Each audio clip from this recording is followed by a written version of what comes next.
claim that climate change is causing more frequent and more extreme flooding.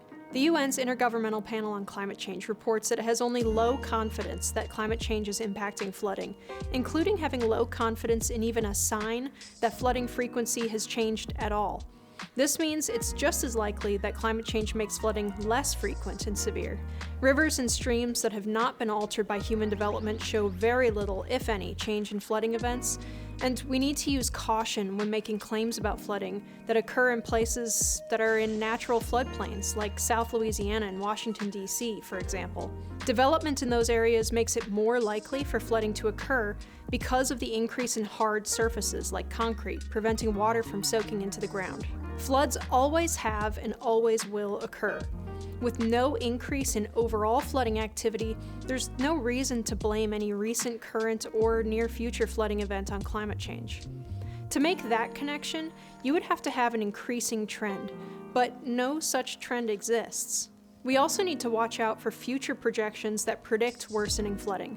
Projections are not proof or even evidence, so take predictive statements like this with a grain of salt. The National Oceanic and Atmospheric Administration, or NOAA, tracks the economic costs associated with flooding in the United States. Their data show that these costs, as a proportion of the US GDP, have declined over time as the Earth modestly warmed.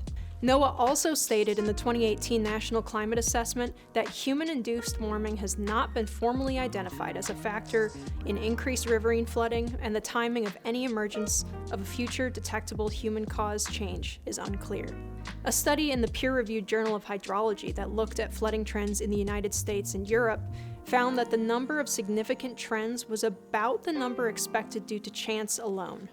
Yet another study, this one published in the peer-reviewed Hydrological Sciences Journal, concludes, "We have only low confidence in numerical projections of changes in flood magnitude or frequency resulting from climate change."